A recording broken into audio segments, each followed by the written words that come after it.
Yo guys, your boy Chronos, and well, we didn't learn much from that fight, did we? Yes guys, the end of the weekend, and we had some boxing, but not much really. Ben Whittaker having a pretty easy tune-up fight, as we can see, getting himself back in the ring, trying to get some rounds. Now, I don't know who Suarez was, but I was hoping he was going to give Ben some more rounds than just one, and maybe be tough enough to be able to tough out some rounds. But to be fair to Ben, he did fire a cracking shot to basically one shot this guy right in the temple. You can see it was on the side of the head. He was complaining about it being in the back of the head, but if you look at it back, you can see that, mate, this guy was just struggling. He was just giving any excuse to get out of there. He was out. You could see, I think it discombobulated him, and he just thought, raw.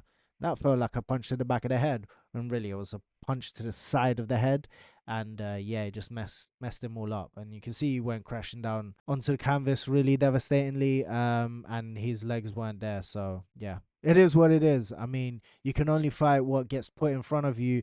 But how the hell did he get put in front of Ben? That's the real question. We didn't learn much. He looked pretty decent, but this is how he looks in front of guys like this anyway, where they're cannon fodder like that, when they're taxi drivers, they're just there for a paycheck, and they look like they don't really do boxing as a full-time job, even though they're a pro.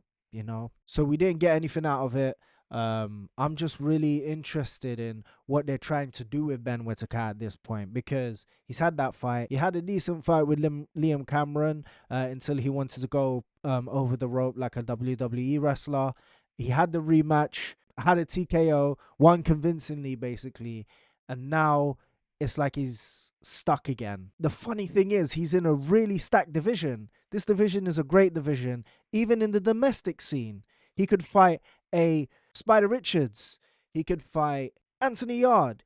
He could fight a Buatsi, maybe a bit more in the future, but these contenders are there. They're in England. They can be made.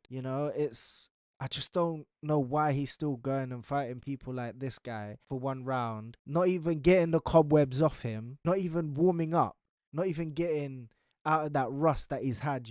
This was less than even a tune-up fight, because it was literally one round where he literally pipped a few jabs, really sharp ones, and then threw a big right hand, and the fight was over. There was not much to this fight.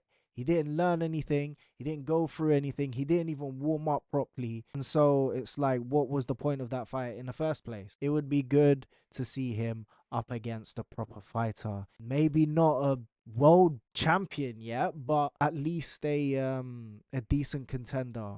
And we have loads. In other news, by the way, there was Molly McCann, the meatball. She was on this undercard as well. I found it interesting because isn't she supposed to be a UFC fighter?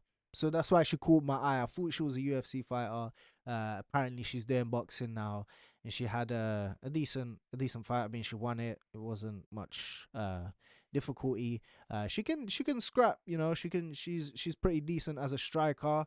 And you could tell if you watch her in UFC that she wasn't really much of like she didn't really have much of a ground game, and most of her wins and like her good work in the UFC was striking. So it made sense that she would be pretty decent at boxing. She looks okay. I don't know what she's trying to do. I don't know if she's just trying to make a bit of money, trying to get a little extra cash, because don't you know it, boxing is still more lucrative than the MMA.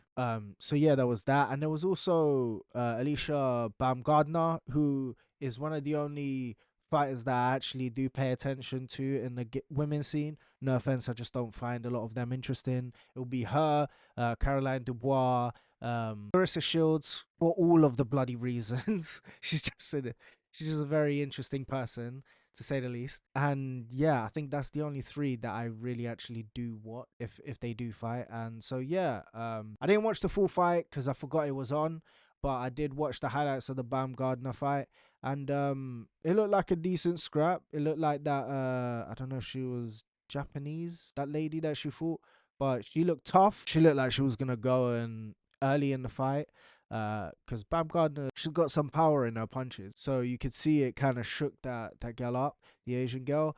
But she stuck through it, and you can see she had a decent engine on her, and she just kept driving. Baumgartner started to look like she was dipping in her stamina, and the other girl, she capitalized on that, and she knew she could keep going and keep going. She did, and she ran her all the way to the last round. Still a comfortable win for Baumgartner, but yeah, you gotta say shout out to the other girl that wasn't there to just to add numbers. She was there to compete. So yeah, that's all I have for this video, guys. The weekend wasn't that interesting. I thought the Whittaker fight would be more interesting, but there's not much, and there wasn't any other bigger fights on this weekend. So make sure you like and subscribe, because I got more videos coming in the future. I'm uploading almost every day, so yeah, there will always be content to come back to.